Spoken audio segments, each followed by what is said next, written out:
గ్రంథం నుంచి అపోస్తుల కార్యాలు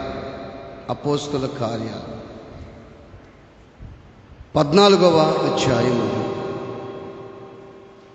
22వ వాక్యం. శిష్యుల మనస్సులను దృఢపరచి విశ్వాసమందు నిలకడగా ఉండవలననియు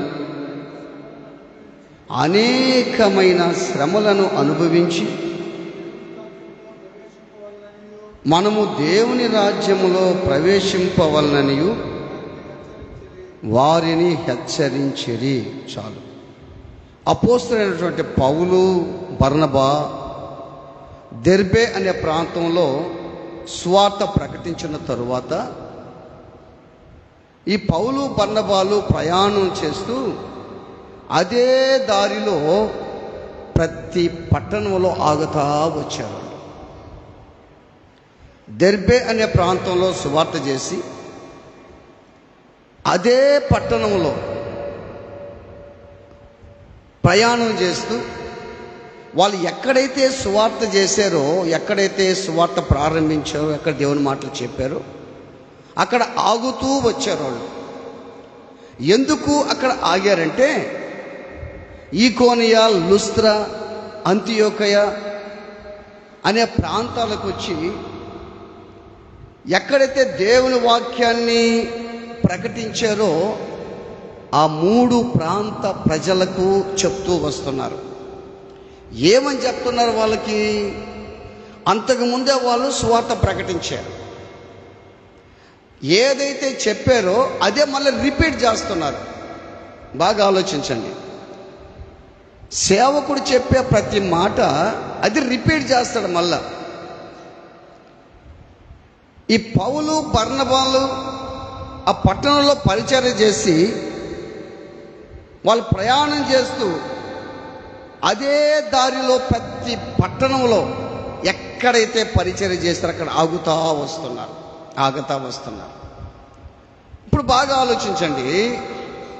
దేవుని వాక్యం మీ దగ్గర ఇప్పుడు ఆగుతా ఉంది. ఇప్పుడు మీరందరూ కూర్చో ఉన్నారు కదా, ప్రతి ఒక్కరి దగ్గర వాక్యం అక్కడ నిలుస్తుంది. ఇప్పుడు ఆ వాక్యాన్ని స్వీకరించటం నీలో ఉంది, త్రోసివేయటం కూడా నీలోనే ఉంది. దేవుని వాక్యం నీ ఎద్దుకు వస్తుంది. ఇప్పుడు దేవుని మాటలు నీ ఎద్దుకు వస్తున్నాయి. ఆ వాక్యం అంటే దేవుడు నీ దగ్గర నిలబడుతున్నాడు. హృదయం అనే తలుపునద్ద దేవుడు తట్టుచున్నాడు.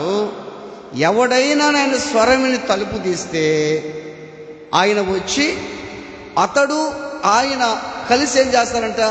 భోజనం చేస్తారంట, ఫెలోషిప్, సహవాసం చేస్తారు. ఇప్పుడు దేవుడు నీతో సహవాసం చేసేదానికి, నీతో మాట్లాడేదానికి దేవుడు నీతో ఏ మాటలు చెప్తున్నాడో, సేవకులు నీతో ఏ మాటలు బోధించారో ఆ మాటలు నువ్వు ఏ విధంగా రివిజన్ చేసుకుంటున్నావో, ఆ మాటలు బట్టి నువ్వు ఏ విధంగా బతుకుతున్నావో వాక్యం ఇప్పుడు నీ దగ్గర ఆగుతుంది. ఇప్పుడు వాక్యం అంటే దేవుడు అంటే నువ్వు ఎలా ఉన్నావు. అదేవిధంగా పౌలు, బర్నబాలు చేసిన పని కూడా అదే. దెర్బే ప్రాంతంలో పరిచర్య చేసి ఆన్ ది వే వస్తున్నప్పుడు ప్రతి పట్టణములో ఆగుతూ వచ్చారు. ఆగుతూ వచ్చి ఏం చెప్తున్నారంటే, వాళ్ళు ఏం చెప్తున్నారో తెలుసా? మీరు అంటే వాళ్ళు ముందుగా బోధించారు, వాళ్ళు ముందుగా ఏమని చెప్పారో కూడా వాళ్ళకి తెలుసు. అదేవిధంగా మనం చూస్తే మొదటి దశలోనికి రాసిన పత్రిక 3వ అధ్యాయము 3-4 వచ్చిన చదవండి. 3వ అధ్యాయము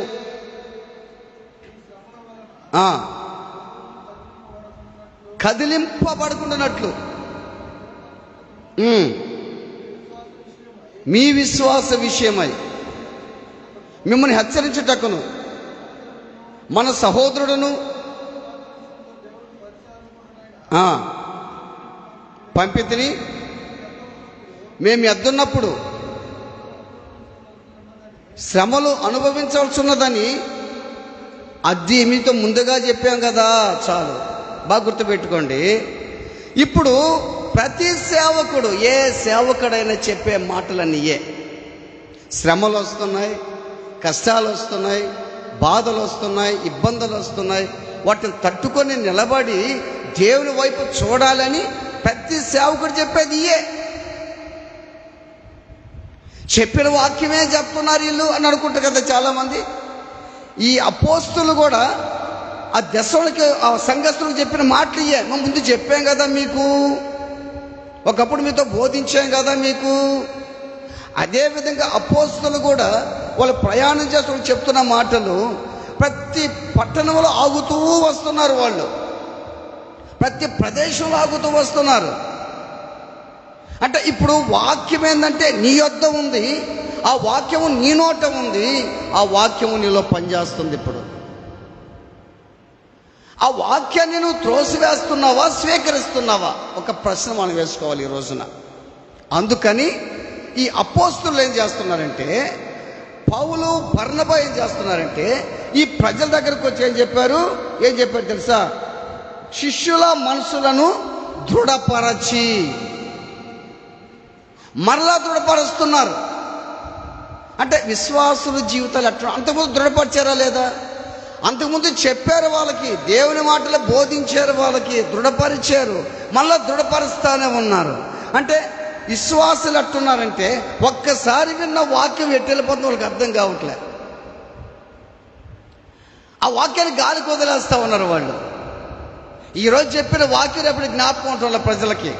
అందుకే ప్రతి ఆదివారం సేవకుని నోటి ద్వారా దేవుడు విశ్వాసుల యొక్క, శిష్యుల యొక్క మనసులను దృఢపరుస్తున్నాడు. దేవుడు ఏం చేస్తున్నాడంట? ఏం చేస్తున్నాడంట? శిష్యుల మనసులను దృఢపరిచి అంటే వాళ్ళని దృఢపరిచి అంటే స్థిరత్వంగా చేసి, దృఢపరిచి స్థిరంగా ఉండాలని దృఢపరిచి, అంటే వాళ్ళు ధైర్యపరిచి. ఎందుకు ధైర్యపరుస్తున్నారు తెలుసా? మీకు శ్రమలు వస్తాయి, శోధనలు వస్తాయి, ఇరుకులు వస్తాయి, అప్పులు ఉంటాయి, బాధలు ఉంటాయి, వ్యాధులు ఉంటాయి, కష్టాలు ఉంటాయి, శోధనలు ఉంటాయి.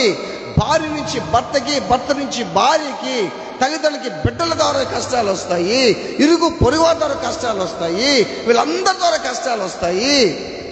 మీరు ఇవన్నీ కూడా శిష్యుల మనసులను దృఢపరిచాడు. అంటే ఇవన్నీ వస్తాయి. మన దశలోకి రాసిన పత్రికలు ఏం చూసాము? తిమోతి అంటాడు, మేము మునుపు మీకు చెప్పాం కదా, మేము మునుపు చెప్పున్నాం, ఇవి వస్తాయని చెప్పున్నాం కదా.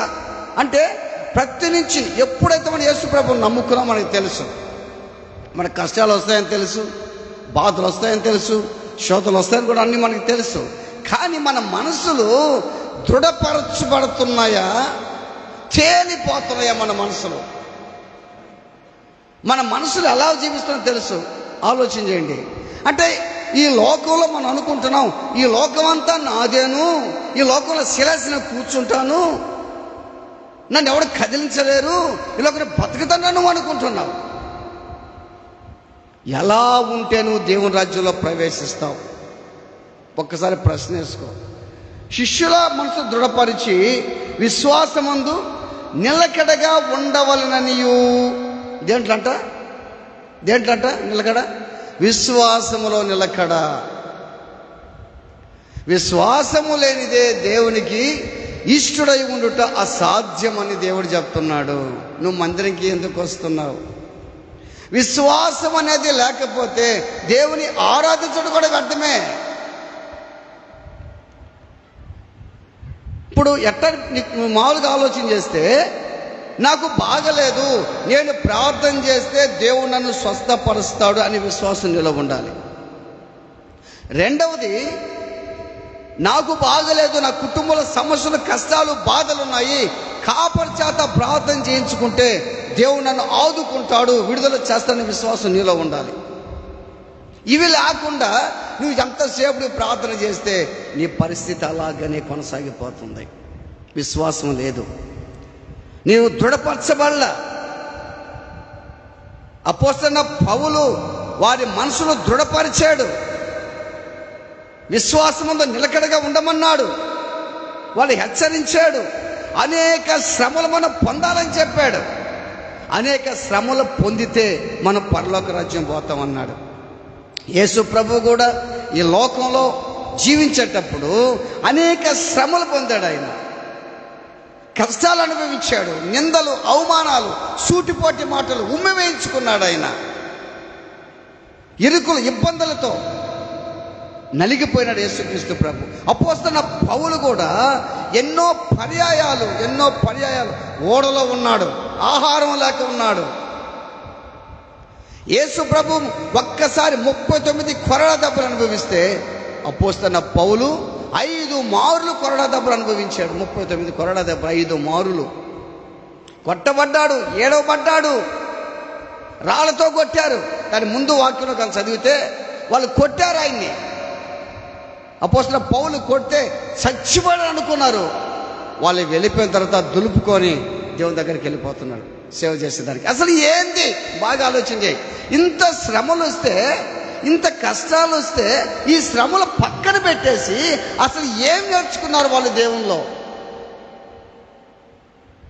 ఇన్ని బాధలు వస్తే వ్యాధులు పట్టించుకోకుండా, సమస్యలు పట్టించుకోకుండా, రోగాలు పట్టించుకోకుండా, ఇబ్బందులు పట్టించుకోకుండా, సూటిపోటు మాటలు పట్టించుకోకుండా, ఈ కష్టాలన్నీ పట్టించుకోకుండా అసలు ఏంటి వీళ్ళ ఆధారం ఏంటి? వీళ్ళ పరిశుద్ధత ఏంటి? ఆలోచన చేయండి.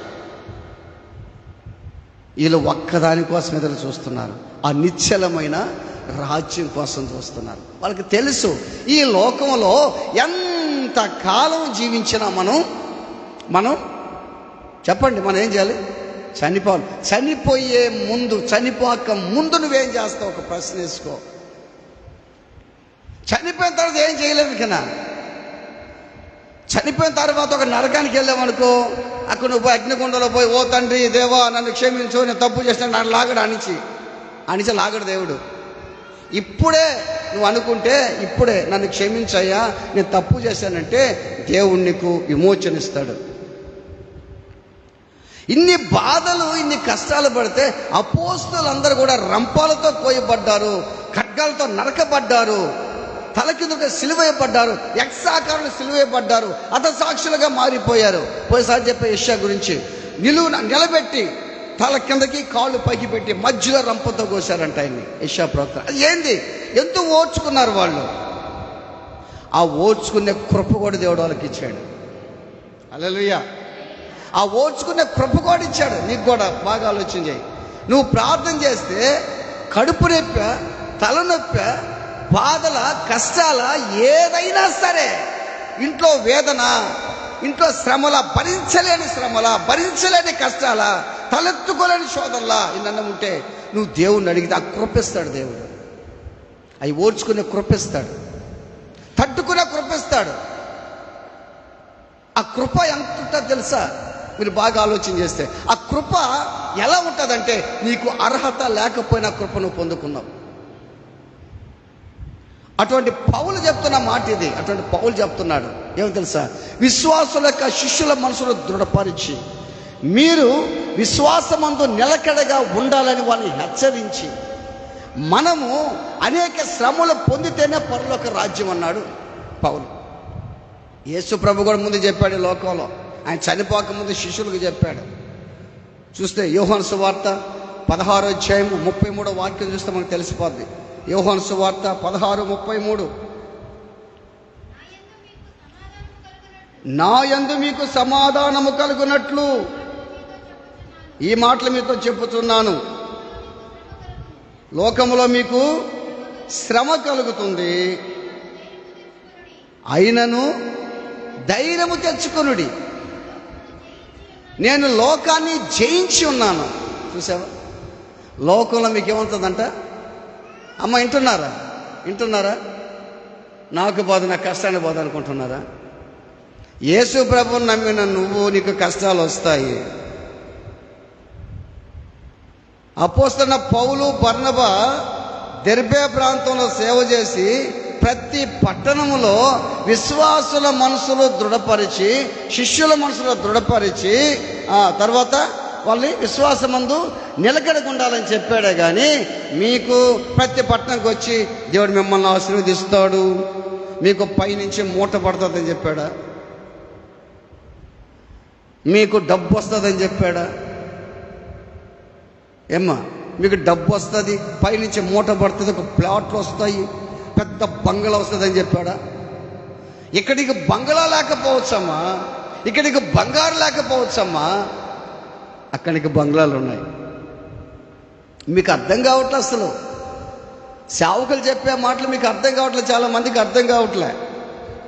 ఎంతసేపుటికి ఏమనుకుంటారు తెలుసా? నేను బ్రతుకుతాను, బ్రతికినన్ని రోజులు నా ప్రాణమా తినుము తాగుము సుఖించము, హ్యాపీగా బ్రతకాలా, హ్యాపీగా తినాలా, అప్పులు అధికమైన అప్పులు చేసుకోవాలా, నా ప్రాణమా బాగా తిను తాగు అంత అయిపోయింది. కానీ నువ్వు సస్తే ఆడికి వెళ్తావు, నేను సస్తే ఆడికి వెళ్తావు. ఎప్పుడు చచ్చిపోతామో తెలీదు, జనాలకేం అర్థం కాదు. నేను ఆరోగ్యంగా ఉన్నాను, నేను బాగున్నాను, నన్ను ఎవడు కదిలించలేడు,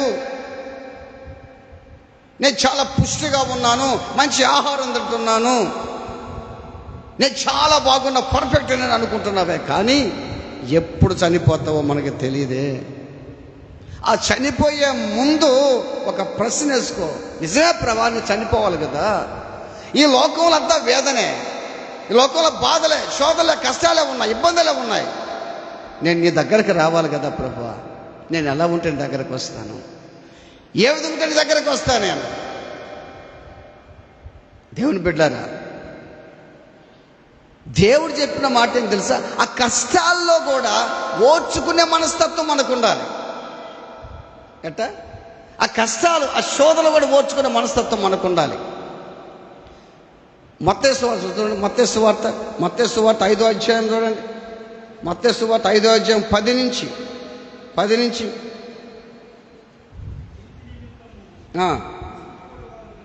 హింసించబడి వారు ధన్యులు, పరలోక రాజ్యము ఏందంటమ్మా? నీతి నిమిత్తము నువ్వు పరిశుద్ధంగా ఉన్నావు, భక్తిగా ఉన్నావు, ప్రజలు నిన్ను హింసిస్తారు, ప్రజలు నిన్ను సూటిపోటి మాటలు అంటారు, ప్రజలు నిన్ను ఓస్తారని చూసి తట్టుకుంటావా? ఓర్చుకుంటావా? వాళ్ళదే పరలోక రాజ్యం. దేవుడు చెప్పాడు కదా, లోకంలో మీకు శ్రమ వస్తుందని చెప్పాడు. మనం లోకంలో ఉన్నాం ఇప్పుడు, ఆ శ్రమ తట్టుకొని నిలబడాలి, పరీక్ష రాయాలి. మనం ఇప్పుడు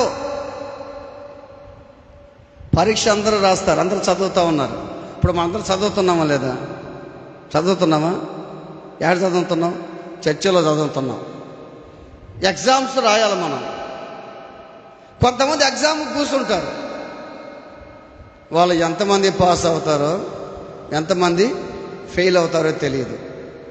చదువుకున్న బిడ్డలు కూడా సంవత్సరం అంతా చదివి ఎగ్జామ్స్కి పోతారు. వాళ్ళు బాగా చదివితే ఏమవుతారు? వాళ్ళు పాస్ అవుతారు. బాగా చదవకుండా బాగా ప్రార్థన చేయి అంటే ఎట్లుంటుంది? వాళ్ళు చదవాలా? లేదా నువ్వు చదవకుండా ఉండి దేవుడు చెప్పి అంతా రాస్తుంటాడా? దేవుడు పేన పెట్టుకొని రాస్తుంటాడా? అటు చేయడు ఆయన న్యాయవంతుడు. ఆయన చదువుకున్న బిడ్డలు కూడా వాళ్ళ పరీక్ష బాగా రాస్తేనే పాస్ అవుతారు, లేకపోతే ఫెయిల్ అయిపోతారు. ఇప్పుడు కూడా మనం పరీక్షలు రాస్తున్నామా? కొంతమంది రాస్తున్నారు. సోమవారం నుంచి శనివారం దాకా పరీక్ష రాస్తూ ఉంటారు. ఆదివారం మాత్రం పరీక్ష హాల్కి రారు, ఇంకా ఇంటికాడ రాస్తారు పరీక్షలు, చర్చిలో రాయరు. అంటే నువ్వు ఈ విధంగా ఉంటే నీకు పరలోక రాజ్యం ఎలా ఉంటుందో ఆలోచించి. చిన్న చిన్న వాటికి నువ్వు ఎగ్జామ్స్ రాసి ఆ పరీక్షలు రాయలేక ఆ పరీక్షలో ఫెయిల్ అయిపోతున్నావు. నువ్వు చిన్న బాధలకి ముఖం మార్చుకోవటం, చిన్న కష్టాలకి ముఖం మార్చుకోవటం, మందిరాలకి రాకుండా ఆగిపోవటం, ఇంట్లో కూర్చోవటం, హ్యాపీగా ఇంట్లో ఉండటం, ఈ బాధలకి కష్టాలు పడలేనని చెప్పి మందిరాలకి రావటం, దేవుడు కూడా ప్రార్థన చేయకుండా ఉంటాం. నువ్వు చేయొచ్చు, నేనే కాదన్నావు, నువ్వు చేయొచ్చు. నీకే ప్రమాదం, గుర్తుపెట్టుకో. నీకే ప్రమాదం అది.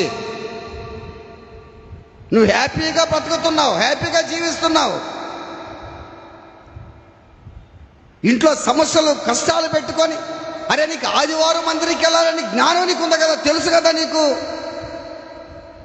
శనివారం రాత్రి నుంచే నువ్వు స్టార్ట్ చేస్తావు. ఇంట్లో చిన్న చిన్న బాధలు వచ్చాయి, చిన్న చిన్న కష్టాలు వచ్చాయని ఆగిపోవటం.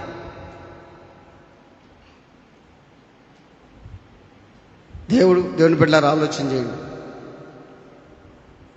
పాస్టర్ ఫోన్ చేశాడు అనుకో, నువ్వు ఫోన్ ఎత్తుతావు, పాస్టర్తో మాట్లాడుతూ ఉంటావు. పాస్టర్ ఫోన్ చేసి ఫోన్ ఎత్తలేదు అనుకో, ఉదాహరణకు అనుకుందాం, లేదా నీ బంధువులు ఫోన్ చేసి ఎత్తలేదు అనుకో, నీకు ఎట్టుంటుంది? చూడు, ఫోన్ కూడా ఎత్తలేదు అనుకుంటా మనం. కానీ దేవుడు నీతో ప్రతిరోజు ఫోన్లో మాట్లాడుతూనే ఉంటాడు. నువ్వు మాట విన్నా మాట వినకపోయినా నిన్ను హెచ్చరిస్తూనే ఉంటాడు దేవుడు. అసలు ఆ ఫోన్కి నువ్వు విధేయత చూపిస్తున్నావా, లోపడుతున్నావా? ఆలోచన చేయి. ఆయన నీతో మాట్లాడుతూ ఉన్నాడు, ప్రతిరోజు మాట్లాడుతున్నాడు కదా నీతోటి. ఏమని? నీకు తెలుసు ప్రార్థన చేయాలని తెలుసు, వాక్యం చదవాలని తెలుసు, మందిరికి వెళ్ళాలని తెలుసు, పరిశుద్ధంగా జీవించాలని తెలుసు, నీతిగా భక్తిగా ఉండాలని తెలుసు. అన్నీ నీకు తెలుసు కూడా ఆయన చేసే మాటకి, ఆయన చేసే ఫోన్కు రిప్లై ఇవ్వలేకపోతున్నావు. నువ్వు ఎలా ఇక పరలోక రాజ్యంలో ప్రవేశిస్తావు? ఎలా జీవిస్తావు? ఎందుకో వేసే నమ్మేసావు మనం చాలామందిని. పరీక్షలు ఫెయిల్ అయిపోతున్నారు. ఏ పరీక్షలు అయ్యాయి? ఏ పరీక్షలు? శ్రమలు, కష్టాలు, నీ సబ్జెక్టులు అయ్యే. ఇప్పుడు చదువుకున్న వాళ్ళకి సబ్జెక్టు, ఇప్పుడు 9 ఇంటర్మీడియట్ చదివామండి. ఇంటర్మీడియట్ మాకు అప్పుడు civics, economics, commerce, English, Telugu అనుకో అప్పుడు మాకు సబ్జెక్టులు. సివిక్స్, ఎకనామిక్స్, కామర్స్ మా సబ్జెక్టులు. ఇప్పుడు క్రైస్తవ సబ్జెక్టులు ఏం తెలుసా? శ్రమలు, శోధనలు, కష్టాలు, బాధలు, ఇబ్బందులు, భర్త నుంచి వచ్చే శ్రమ, భార్య నుంచి వచ్చే శ్రమ, ఇంట్లో శోధనలు, పక్క నుంచి వచ్చే శోధనలు, ఇన్ని సబ్జెక్టులు. ఈ సబ్జెక్టులు నువ్వు ఎలా చదువుతున్నావు, ఎలా రాస్తున్నావు? ఈ సబ్జెక్టులను పాస్ అయితేనే పరలోక రాజ్యం నీకు. శిష్యుల మనసులో దృఢపరిచి విశ్వాసమందు నిలకడగా ఉండాలని. ఈ లోకంలో నువ్వు బాధల కోసమే, అనారోగ్యం కోసమే, తినేదాని కోసమే, బ్రతికేదాని కోసమే ఆలోచిస్తున్నావే. నువ్వు జీవితాంతం బ్రతకాలే పరలోక రాజ్యంలో. ఇక్కడ నువ్వు జీవిస్తుంటే, నువ్వు బ్రతుకుతున్నప్పుడు బాగా గుర్తుపెట్టుకోండి, నువ్వు అందరితో మాట్లాడుతున్నావు. ఇప్పుడు ఈ లోకం ఉంది కదా, ఈ ప్రాంతం ఉంది కదా, ఈ ప్రాంతం బయటికి వెళ్తే నీకు అందరి మంది కనిపిస్తుంటారు, మాట్లాడుతుంటారు. ఎవరైనా నువ్వంటే పగానుకో పక్క వెళ్ళిపోతుంటారు, నీతో మంచి కూడా మాట్లాడుతుంటారు. నువ్వు పరలోక రాజ్యానికి వెళ్ళావనుకో,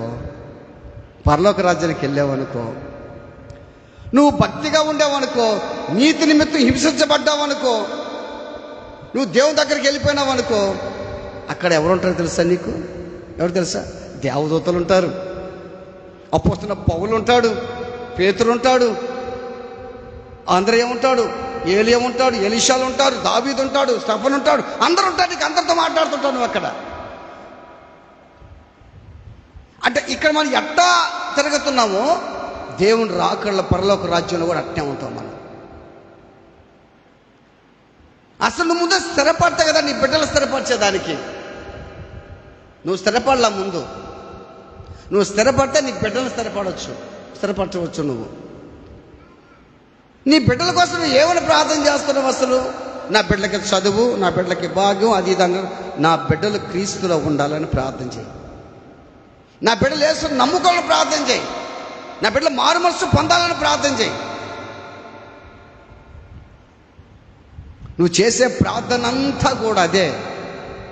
నువ్వు చేసే ప్రార్థన అది కాదు. ప్రభువా, నేను నిన్ను ఏం అడగదలుచుకోవటం లేదయ్యా, నిన్ను ఏం అడగదలుచుకోవటం లేదు. అసలు నేను ఎలా జీవిస్తున్నాను, నా ఆత్మీయత ఎలా ఉంది, నేను ఎలా బ్రతుకుతున్నాను, నేను నీకు ఇంకా నమ్మకంగా లేనయ్యా. 5 రోజు ప్రార్థన చేయాలి, కానీ మా ఓడికి ఇది కావాలా, మా వాడికి ఇది కావాలా, మాకు ఇది కావాలా, మాకు ఇది కావాలా, మాకు అది కావాలా, అప్పులు అయ్యే జీవితాంతం అప్పులే అప్పులే అప్పులే. దేవుడు అంటాడు, అరే నీ అప్పుల కోసం ప్రార్థించా, నువ్వు మారలేదని అంటాడు దేవుడు, నువ్వు మార్పు చెందలేదని అంటాడు దేవుడు. యేసు ప్రభు చెప్పాడు వాళ్ళకి, యేసు ప్రభు ఆ కొండ మీద ప్రసంగంలో మత్తయి సువార్త 5, 6, 7 అధ్యాయాలు చెప్పిన మాటలు. ఇప్పుడు చదువుతాం, మళ్ళీ చదువుతాం. మత్తయి సువార్త 5వ అధ్యాయము. నీతి నిమిత్తం ధన్యులు, పరలోక రాజ్యము వారిది. ఇప్పుడు వినండి, నా నిమిత్తము జనులు మిమ్మల్ని నిందించి హింసించి మీ మీద అబద్ధముగా చెడ్డ మాటలు అల్లా పలుకున్నప్పుడు మీరు ధన్యులు, సంతోషించి ఆనందించండి, పరలోకమందు మీ ఫలము అధికమగును. అప్పుడైనా బాగా, ఇప్పుడు జాగ్రత్తగా బాగా అన్నారు. ఈలాగున వారు మీకు పూర్వమందుండిన ప్రవక్తలకు అలాగున చేశారు వాళ్ళు. బాగా గుర్తుపెట్టుకోండి. ఇప్పుడు ఈ వాక్యం నిన్ను దృఢపరుస్తుంది, స్థిరపరుస్తుంది, బలపరుస్తుంది, నిన్ను ఉజ్జీంపజేస్తుంది. వాక్యం వినాలి నువ్వు, వాక్యం వినాలి నువ్వు. ఇప్పుడు నువ్వు శ్రమలు పొందేది గొప్ప కాదు. మీ పితరులు ఉన్నారే, ఎవరు? మీ అమ్మ మీ నాయన కాదు, మీ అమ్మ మీ అక్క మీ చిన్నమ్మ పెద్దమ్మ వాళ్ళు కాదు, మీ పితరులు, మన పితరులు. అబ్రహాము, ఇస్సాకు, యాకోబులు, తర్వాత ఇంకా పౌలు, తిమోతి, పేతురులు, స్టెఫను, ఇంకా వాళ్ళు మనకు మాదిరి చూపించిపోయారయ్యా. కారణం తెలుసా? ఎవడైతే క్రైస్తవుడైనంత కూడా బాధ అనుభవించక తప్పదు, ఆ పేరుని బట్టి దేవుని మహిమపరచాలంట. వాళ్ళు మనకు మాదిరి చూపించిపోయారు. ఏ విధంగా? మేము యేసయ్యను నమ్ముకున్నాము, దేవుని నమ్ముకున్నాము, పరలోక రాజ్యం ఆశామాషగా లేదు, పరలోక రాజ్యం ఊరికినే రాదు, ఊనే చదవండి పోయి పరీక్షలు రాస్తే పాస్ కాము, కష్టపడి రాస్తేనే పాస్ అవుతాం. అక్కడ ఏ క్వశ్చన్స్ వస్తే కూడా తెలియదు. అంతేనా? నీకు తెలుసా క్వశ్చన్లు వచ్చేది? తెలియదు కదా. అక్కడ ఏ క్వశ్చన్స్ వస్తే కూడా తెలీదు అంటే అర్థం తెలుసా? నీకు ఏదిగా శ్రమ వస్తుందో కూడా తెలీదు. అయినా నువ్వేం చేయాలి? జయించాలి. బాగా గుర్తుపెట్టుకోండి దేవుని బిడ్డలారా, మన క్రైస్తవులకి పరీక్షల సబ్జెక్టులు ఇయే: కష్టము, శ్రమ, బాధ, ఇబ్బందులు, సూటిపోటి మాటలు, నిందలు, అవమానం. ఇవి మన సబ్జెక్ట్స్. ఇవి మనం జయించాలి. నేను అనుసారి ఇప్పుడు చర్చి వదిలేసి వెళ్ళిపోతున్నావు, ఈ ఒక భక్తురాలంట అనుసింది అనుకో, ఏం చేస్తావు నువ్వు? ఏం చేస్తావు చెప్పు? నువ్వు పోతుండవు, అబ్బో మనలో చర్చికి పోతున్నట్టు కదా, ఏమేమి భక్తురాలు అనుసింది అనుకో, నేను రన్నా ఏం చేస్తావు? వస్తా అను అనుకో, ఇక అయిపోయి నీ చరిత్ర. పరీక్షలో ఫెయిల్ అంతే, నువ్వు పరీక్షలో ఫెయిల్. యేసు ప్రభుని నీకంటే ముందుగా ఊసారయ్యా, అనిస్తే గమ్మగున్నాడు ఆయన. కారణం ఏంటంటే, చదువు వచ్చిన వాళ్ళు వాక్యం చదవకే, చదువు రాని వాళ్ళు వాక్యం జాగ్రత్తగా వెనకే అన్నీ వచ్చేదంతే. మా పాస్టర్ కూడా అనేది నాతో, నువ్వు ప్రార్థన బాగా చేస్తావయ్యా, కానీ వాక్యం తక్కువగా చదువుతావు, వాక్యం బాగా చదవనేది. చనిపోయే మూమెంట్లో ఇదే రోజు 16వ తేదీ ఉదయాన్నే లేచి నేను ప్రార్థన చేసి నాకు టీ పెట్టించింది, పోయి వాక్యం చదువుకుంది. ముందు వాక్యం చదువుకుంది, టీ పెట్టించింది. సాయంకాలం ఇక హాస్పిటల్కి పోతానుగా తెలియదు, అంటే ఏ గడి ఎట్టొస్తుంది కూడా తెలియదు.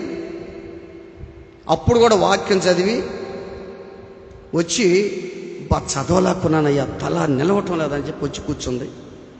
నేను అంగడికి వచ్చాను, ఇది ఆదివారంకి సరుకులు తెచ్చేదానికి, బాగాలేకుండా వచ్చింది. అంటే చూడండి పరిస్థితి ఎలా ఉంటుందో చూడండి. మీరందరూ కొంతమంది ఆ రోజు వచ్చి ప్రార్థన చేశారు చర్చిలో, ఆమె కోసం, పాస్టర్ కోసం ఆమె బతికించాలని ప్రార్థన చేశారు. మీ అందరికీ ఏం చెప్పింది? మీరందరూ మందిరాన్ని విడిచిపెట్టొద్దు. కాపర్ని జాగ్రత్తగా చూసుకోండి, ప్రేమించండి. మీరందరూ చర్చికి రండి. మీరందరూ అంటే అర్థమైంది, ఆమె మరణం ఆమెకి తెలిసింది, ఆమె సిద్ధపడింది, ప్రిపేర్ అయింది అని సిద్ధపడింది దేవుని రాజ్యానికి. మనం ఎప్పుడు సిద్ధపడాలి? మరణానికి వయసుతో తేడా అనేది లేదు. నాకే ఎందుకు ఈ శ్రమలు, నాకే ఎందుకు ఈ కష్టాలు? కొంతమంది అంటారు, సార్ ఈ కష్టాలు పగోడు కూడా రాకూడదు సార్ అంటుంటారు. ఆమె పగోడికి వస్తే నవ్వుకునేది. దేవుడు ఏం చేస్తాడు తెలుసా? అరే నేను వాడికి శ్రమ పెడితే నవ్వుతా ఉంటాను చెప్పి ఇటు రివర్స్ చేస్తాడు, ట్రాన్స్ఫర్ అయితే మనకు వస్తాయి. ఈ పగోడు కూడా రాకూడదు శ్రమలు అంటారు చాలామంది. నాకెందుకు ఈ బాధలు, నాకెందుకు ఈ కష్టాలు అయ్యా, ఏది నాకు ఇచ్చావు అని అడిగే అధికారము నీకు నాకు లేదు. గుర్తుపెట్టుకోండి. నీకు వ్యాధి వచ్చిందా, నీకు కష్టం వచ్చిందా, నీకు బాధ వచ్చిందా, ఏమైనా వచ్చిందా, నువ్వు దేవుణ్ణి అడిగే అధికారం నీకు లేదు. ఇంకా నువ్వు ధైర్యవంతురాలవైతే, నువ్వు పరిశుద్ధురాలవైతే నువ్వేం చేయాలి తెలుసా? నాకు శ్రమలు దయచని ప్రార్థన చేయి. నాకు శ్రమలు ఈ ప్రభువా, నాకు కష్టాలు ఈ ప్రభువా. ఇంకో విషయం కూడా చెప్తా. నీకు కష్టాలు వస్తున్నాయా? నీ భార్య ద్వారా, భర్త ద్వారా, ఇరుగు పొరుగు ద్వారా, బిడ్డల ద్వారా నీకు ఏది విధంగా కష్టాలు వస్తే నువ్వు ప్రార్థన చేసేటప్పుడు నీకు వచ్చిన కష్టాలే చూడకుండా ఆ కష్టాల నుంచి విడుదల కలిగించే దేవుని వైపు చూడు. నువ్వు నీ ప్రార్థనలో దేవుని వైపు చూడు. నువ్వు కారణమే తెలుసా? ఇవన్నీ ఆలోచన చేసి నువ్వు మందిరానికి రావటం లేదు, ప్రార్థన కూడా చేసుకోలేకపోతున్నావు. నువ్వు మళ్ళీ దేవుడు నాకు మేలు చేయాలా. ఎట్లా చేస్తాడు మేలు నీకు దేవుడు? ఏ విధంగా చేస్తాడు మేలు దేవుడు నీకు? నువ్వు బాగా చదివితే కదా ఎగ్జామ్లో పాస్ అవుతావు.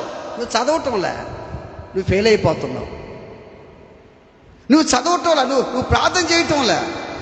ఎంతసేపటి వీటి గురించి నువ్వు ఆలోచించడం అయిపోయింది. నీ తలంతా మైండ్ అయిపోయింది. నువ్వు పాడైపోతున్నావు. నిన్ను బాధ పెట్టేవాళ్ళు బాగానే ఉన్నారు కానీ నువ్వు పాడైపోతున్నావు. బాధించేదానివి నువ్వు, బాధపడేవాడు నువ్వు పాడైపోతున్నావు. అసలు ఈ కాదు ఈ దేవుడు ఏం ముందే చెప్పాడా? నా యందు మీకు సమాధానం కలిగిన లోకంలో మీకు శ్రమని దేవుడు ముందే చెప్పేశాడు కదా. అపోస్తలుడు కూడా ముందే చెప్పేస్తున్నారు కదా. ఇవన్నీ మీకు వస్తాయి జాగ్రత్తగా చెప్పాడు కదా. కారణం ఏంటంటే దేవుడు చెప్పిన మాట. ఇంకోసారి వాక్యం చదువుదాం మనం. అది అపోస్తలుల 14:22 చదువుదాం. శిష్యుల మనసులను దృఢపరిచి విశ్వాసమందు నిలకడగా ఉండవలననియు అనేక శ్రమలను అనుభవించి మనము దేవుని రాజ్యంలో ప్రవేశింపవలననియు వారిని హెచ్చరించిరి. అది శ్రమ లేనిదే ఫలితం లేదు, శ్రమ లేనిదే దీవెన లేదు, శ్రమ లేనిదే పరలోక రాజ్యం లేదు. హ్యాపీగా గుడికి రావటం, నీట్గా గమ్ముగా కూర్చోవటం, వెళ్ళిపోవటం కాదు. కొంతమంది చర్చికి వస్తే ఏసేని నమ్ముకుంటే, ఏసేని నమ్ముతామయ్యా అటు నెడితే కదా ఏసే మన వల్ల. యాడికి నట్టాలంట? డబ్బుకి నట్టాలా? డబ్బులకి నట్టాలా? మూట పడలేదే, అది రాలేదా? ఇందుకని ఏసే నమ్మేది. నిజమైన క్రైస్తవుడు ఈ పట్టించుకోడయ్యా. నిజమైన క్రైస్తవుడు పితరులను జ్ఞాపకం చేసుకుంటాడు. ఏసేని జ్ఞాపకం చేసుకుంటాడు. శిష్యుల మనసులో దృఢపరిచి విశ్వాసమందు నిలకడగా ఉండాలని చెప్పాడు. విశ్వాసం. నీకెన్ని కష్టాలు బాధలు వచ్చినా నా దేవుడు తీసేస్తాడు, తీసేకపోయినా పర్వాలేదు. అది విశ్వాసం అంటే. షడ్డకి మెషకు అభ్యర్థం కూడా అదే కదని చెప్పింది. రక్షించకపోయినా పర్వాలేదయ్యా, నేను చచ్చిపోయినా పర్వాలేదయ్యా అట్ట అన్నారు. కాబట్టే దేవుడే దేవదూత రూపంలో వచ్చేసాడు వాడికి. ఆమేన్, హల్లెలూయా.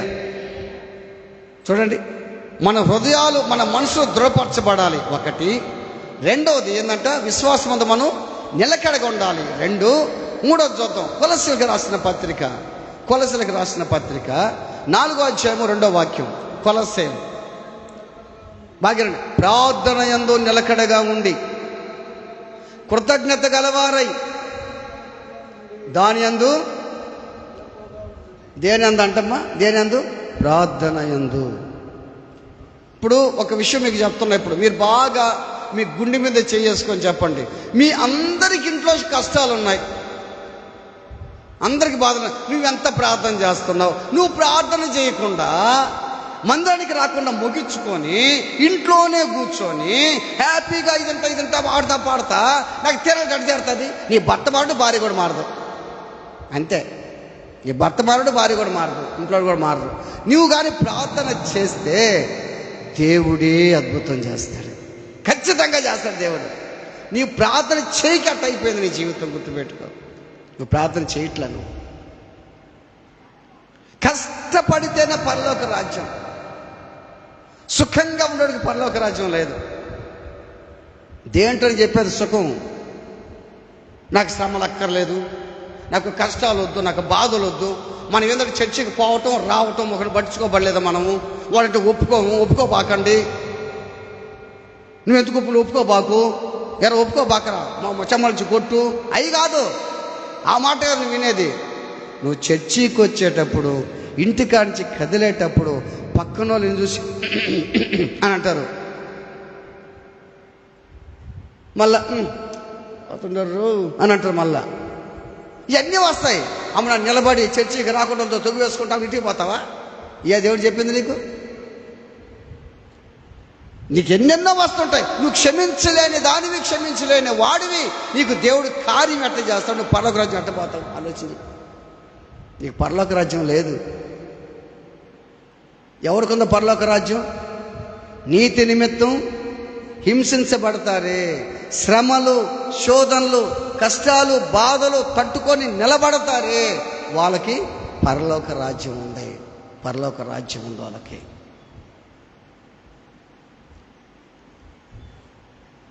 దేవుని బిడ్డలారా, బైబిల్లోకి ఇద్దరు ఉన్నారు. 2 విషయాలు చెప్పిన ముగిచ్చేస్తారు. ఇద్దరు ఉన్నారు, లాజరు, ధనవంతుడు ఉన్నారు. ధనవంతుడు ఊదారంగు వస్త్రాలు ధరించుకో ప్రతిరోజు సుఖపడేవాడు. ఆ ధనవంతుడికి కష్టం అనేది తెలియదు. లాజరు అంటున్నాడు, బీదవాడై కురుపులతో ఉన్నాడు. ఎవరు? లాజరు. ఇప్పుడు బాగా గుర్తుపెట్టుకోండి, బాగా వినాలి. కష్టాల్లో, శోధనలో ఉండే వాళ్ళందరూ బాగా వినండి. ఇబ్బందులు ఉన్న వాళ్ళు వినండి బాగా. లాజరు కురుపులతో, ఒళ్ళంతా కురుపులతో, ధనవంతుని బల్ల మీద పడి రొట్టె ముక్క కోసం ఎదురు చూసేవాడు. అది తీసుకునే సమయంలో కుక్క వచ్చి తినేసేది. కుక్కతో సహవాసం చేసేవాడు. కుక్కలానికి స్నేహితులు ఎవరు కూడా స్నేహితులు లేరు. భయంకరమైన వ్యాధిని కానీ ఉంటే నీ ఇంటికి నీ బంధువులు కూడా రారు. కొంతమంది ఏం చేస్తే తెలుసా, మన చర్చి వాళ్ళు బాగలేనప్పుడు బంధువులు పట్టించుకోరు వాళ్ళని. బాగైన తర్వాత వీళ్ళు బాగా అయిపోతారు. వీళ్ళకి బలం వచ్చినప్పుడు మా బంధువులు కావాలంటారు. వాళ్ళు మంచిదే కాదంటాం. వాళ్ళ ఒక ఆమె వచ్చింది, మన చర్చికి వచ్చి వెళ్ళిపోయారులే. ఆమె ఏమన్నా తెలుసా, నాకు ఎవ్వరు లేరు సార్, నేను ఒక్కదాన్ని, ఒక్క కొడుకు, ఏకాకిని, నాకు ఎవ్వరు లేరంటే ప్రార్థన చేశాం. ఏడ ప్రార్థన చేసాం, ఆడ ప్రార్థన పెట్టాం, తగ్గిపోయింది. ఒకరోజు గుడికి రాల అంటే ముందేం చెప్పింది, ఒక్క బంధువు నన్ను పట్టించుకోలేదు సార్, ఒక్క రాలేదు సార్ నా దగ్గరికి, ఎవ్వరు రాలేదు సార్. ఆ దేవుడు నన్ను కాపాడాడు సార్, నువ్వే నా ఇంటికి వచ్చావు సార్, నువ్వే నా బంధువు సార్ అని చెప్పి ఆమెకు తగ్గిపోయింది, బాగా అయిపోయింది. కూడా చర్చికి రాలా. 2వ వారం కూడా రాలా. 3వ వారం వచ్చింది. ఏమ్మా రాలేదన్నా, మా బంధువుల దగ్గర పోయాను సార్ అన్నది. ఏడకంటే, అరే బంధువుల దగ్గరికి పోతే నువ్వు ఆదివారం ఏమో సోమవారం పోవచ్చు కదమ్మా, శుక్రవారం ఏదో పోవచ్చు కదమ్మా అంటే, అయితే ఆ రోజు నువ్వు బంధువులు లేరని చెప్పావు కదమ్మా, అయితే మా బంధువులు బాగొట్టుకోమంటారు నన్ను అడిగింది. నన్ను అరే నాయన, ఇవి నన్ను కొట్టేటట్టుంది, నా మీద తగ్గు వేసింది ఆమె. పాపం లేదు, పాపం వెళ్ళిపోయింది పాపం. అంటే బాగా ఆలోచన చేయండి. నువ్వు వేదనలో ఉంటే నీ దగ్గరకు వచ్చేది కాపరే, గుర్తుపెట్టుకో. నువ్వు వేదనలో ఉంటే, నలిగిపోయి ఉంటే నీ దగ్గరికి కాపరి వచ్చి నీ కోసం ప్రార్థన చేశాడు, నీ బంధువురాలా. ఈ బంధువుని దగ్గరకు వస్తే ఒరే నన్ను పట్టుకుంటాడేమో, నేను ఇవ్వాల్సి వస్తున్న ఉద్దేశంతో రాలే నీ కాడికి. నీకు ఆ దగ్గరకు వచ్చింది కాపరి, దేవుడు వచ్చాడు నీ దగ్గరికి. నీ కాడికి దేవుడు కాపరి ఇద్దరు వచ్చారు. లాజరు దగ్గరికి ఎవరు రావట్లే పాపం. ధనవంతుడు ప్రతిరోజు సుఖపడేవాడు. లాజరుకి ఒళ్ళంతా ఏముంది? కురుపులు. ఇప్పుడు బాగా గుర్తుపెట్టుకోండి, అతని దగ్గర వాసన ఉంటుందా? వాసన ఉండదా? ఆ వాసన దగ్గరికి ఎవరైనా పోతారా? ఎంత వాసన వచ్చినా ఆయన దగ్గరకు ఒకరు మాత్రం పోతారు. ఎవరు పోతారు చెప్పండి? అదిగో సుజాత చెప్తుంది కరెక్ట్గా. దేవుడు పోతుంది, వేరే విషయం. ఎంత జబ్బు వచ్చినా అంత వాసన చూరు పోతారు. డాక్టర్ నర్సులు పోతారు. డాక్టర్ వాళ్ళ విషయాన్ని నేర్చుకోవాలి మనం. డాక్టర్ నర్సులు పోతారు. వాళ్ళకి ఎంత జబ్బు వచ్చినా, ఎంత వాసన వచ్చినా, ఏమొచ్చినా అసలు తీసుకుపోయేసి వాళ్ళు పెట్టుకొని ట్రీట్మెంట్ చేస్తూ ఉంటారు. దేవుని బిడ్డలారా, లాజరుకి ఒళ్ళంతా కురుపులు, ఎవరు పట్టించుకునే వాళ్ళు లేరు. ఒక పక్క ధనవంతుడు ప్రతిరోజు సుఖపడుతున్నాడు, ఆనందపడుతున్నాడు, సంతోషిస్తున్నాడు. లాజరు ఏం చేస్తున్నాడు? ఆ కురుపులతోనే దేవుని మహిమపరుస్తున్నాడు. నా కురుపులు ఉన్నా ఒకటే, లేకపోయినా ఒకటే. నా కురుపులు పోయినా కానీ పోకపోయినా కానీ నా దేవుడు నా దేవుడు. ఇప్పుడు గుర్తుపెట్టుకో, నువ్వు శ్రమలో ఉన్నావు కదా, కష్టాల్లో ఉన్నావు కదా, ఆ శ్రమల బట్టి నువ్వు విడిచిపెడుతున్నావా? ఆ శోధన బట్టి విడిచిపెడుతున్నావా? గుర్తుపెట్టుకో, ఆ శ్రమల బట్టి, శోధన బట్టి, కష్టాలను బట్టి దేవుడిని విడిచిపెట్టేస్తున్నావా? లాజరు విడిచిపెట్టలేదే. లాజరు కానీ విడిచిపెడితే పర్లోక రాజ్యానికి పోవడం లాజరు విడిచిపెట్టలే వాటిల్ని. ఆ కురుపులతోనే పాప అన్నం తిన్నాడు, తినలేదు. ఏడేమో నీకు అన్నం లేకపోతేనా? ఆడ జీవజలాలు ఉన్నాయమ్మా, జీవవృక్ష ఫలాలు ఉన్నాయమ్మా, నెల నెల కాపు కాసే చెట్లు ఉన్నాయమ్మా ఇక్కడ పైన. నీకేమమ్మా ఇక్కడ లేకపోతేనా? నాకు బిర్యానీ లేదు, నాకు ఈ అన్నమేనా, నాకు ఇదేనా నా జీవితం, నా బ్రతకంతా ఇంతేనా, నాకు పోతే నా కష్టానికి పోతే నాకేం నా జీవితం ఇట్ట అయిపోయింది. అరే మనం బ్రతుకుతున్న ఈ లోకంలో అనుభవించాల్సిందే. మనం నిజమైన క్రైస్తుని పట్టించుకోడు. లాజరు భయంకరమైన కురుపులతో నలిగిపోతా ఆ రసికి గారుతూ ఉంటే, వాసన వస్తూ ఉంటే, ఆ కుక్కొచ్చి నాగుతూ ఉంటే ఎంత కష్టపడ్డాడు. తిండి లేదే, అన్నం పెట్టేవాడు లేడే, అన్నం పెట్టే నాదుడు లేడే. ఈ రోజులు అత్తమ్మ కూడా అన్నం పెట్టరు, బంధువులు కూడా అన్నం పెట్టరు కదా చాలామంది. ఎవరి సంసారం వాళ్ళదే, ఎవరి బాధలు వాళ్ళదే. చిన్నప్పుడు వదిలేసి ఉంటే అట్టుంటుంది ఈ పరిస్థితి. ఆలోచించి ఎవరు బతుకాలదే. పెళ్ళి అవ్వటం సపరేట్ ఫ్యామిలీ, పెళ్ళి అవ్వటం సపరేట్ ఫ్యామిలీ, నేను నా భార్య. ఇంకా వాళ్ళు పట్టించుకోరు, మన పట్టించుకోరు, నా ఆయన పట్టించుకోరు. వాడు భార్య ఎవరు తెచ్చి ఆ భార్యకి పండు పెడతాడు, ఆ భార్యకి స్వీట్ పెడతాడు, ఆ భార్యకి అవి పెడతాడు. బాగా తిన్నట్టు బాగా తిను, బాగా తిడుతూ అని అర్థం. మీ అమ్మ ఏమైపోయింది, మీ నాయన ఏమైపోయాడు? గుర్తుపెట్టి పరిస్థితులు అట్లున్నాయి ఈ రోజున. దేవుడు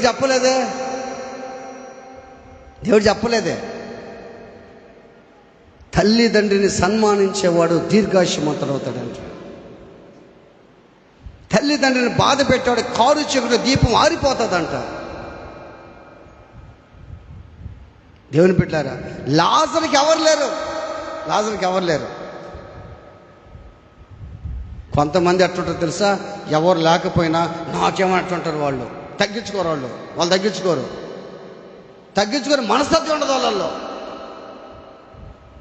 లాజరు అంత కురుపులతో బాధపడి, దేవుళ్ళో యాతన పడి, మీరు బాగా గుర్తుపెట్టుకోవాలి, శ్రమలు ఉండేవాళ్ళని గుర్తుపెట్టుకోవాలి. అంత కష్టం వచ్చినా, అంత బాధ వచ్చినా, ఆహారం లేకపోయినా, ట్రీట్మెంట్ లేకపోయినా, రసిగారుతున్నా, కురుపులు అట్టే ఉన్నా, కుక్కొచ్చి నాగుతా ఉన్నా, లాజరు చనిపోయాడు. లాజరు కోసం ఎవరు వచ్చారు? లాజరు కోసం ఎవరు వచ్చారు లాజరు కోసం? దేవదూతలు వచ్చారమ్మా లాజరు కోసమా? నీకోసం దేవదూతలు రావద్దా? నువ్వు చనిపోయేటప్పుడు నీకోసం దేవదూతలు రావద్దా? దేవదూతలు వస్తారా, యమకింకర్లు వస్తారా, సైతాన్ దూతలు వస్తారా నీకోసం? దేవదూతలు వచ్చారు లాజరు కోసం. దేవదూతలు వస్తే ఎక్కడున్నాడు? ఇప్పుడు అబ్రహాము రొమ్మున ఆనుకున్నాడు. ధనవంతుడు కూడా చచ్చిపోయాడు. ధనవంతుడు సమాధి గ్రాండ్గా జరిగి ఉండొచ్చు ఆ రోజుల్లో. ధనవంతుడు ఆడిపోయాడు, పాతాళములో బాధపడుచు నుంచి చూశాడంట. అరే అరే అరే అరే అరే వాడు లాజరు కదా, అరే వాడు లాజరు అక్కడ ఉన్నాడే, నేనేమి ఇక్కడున్నానే. లాజరు పరిస్థితి శారీరకంగా అంత వాసనే, అంత కురుపులే, ఆత్మకు కురుపులు లేవు. శారీరకంగా పేదవాడు, ఆత్మీయంగా గొప్పవాడు. ధనవంతుడు శారీరకంగా గొప్పవాడు, ఆత్మీయంగా పేదోడు. అరే రే రే రే రే లాజరు అప్పుడు చూస్తున్నాడు లాజర్ని. అప్పుడు ఒక్క మాట చూడండి, అది చదివి మనం ముగించేసుకుందాం. లూకాసు వార్త 16వ అధ్యాయము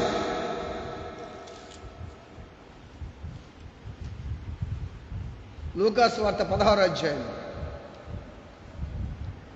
25వ వచనం, 24 వచనం.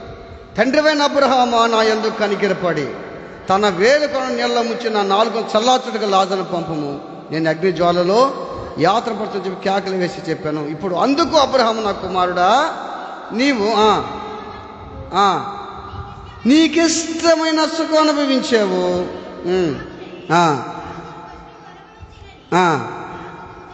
ఇప్పుడు అదమ్మా, ఇప్పుడు బాగా గుర్తుపెట్టుకో. ఎంతమందికి కష్టాలు రేమో చేతులు ఎత్తండి. కష్టాలు ఏమో లేరా? మీరు అంత ధన్యులే. కష్టాలు ఉన్న వాళ్ళు చేతులు ఎత్తండి. కష్టాలు ఉండేవాళ్ళు అందరికి కష్టాలు ఉన్నాయి కదా, ఎవరి కష్టాలు లేవు? కారణం తెలుసా?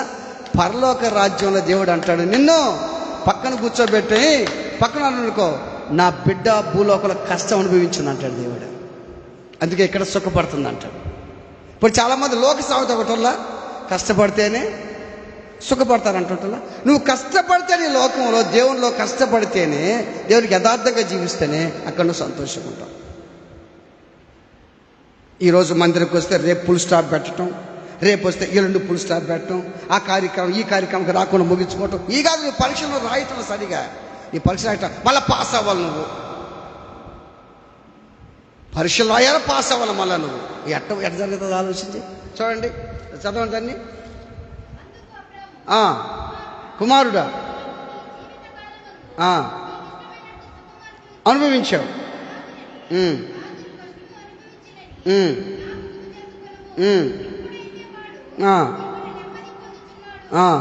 నీవు యాతన పడుచున్నావు. ఇప్పుడు ఏమంటున్నాడు అబ్రహాము? ఇప్పుడు బాగా ఒకసారి మీరు బాగా 24 చూడండి. 24లో, తండ్రివైన అబ్రహామా, నా యందు కనికరపడి తన వేలుకొన నీళ్ళలో ముంచి నా 4 చల్లార్చుటకు లాజరును పంపాయని అన్నాడు.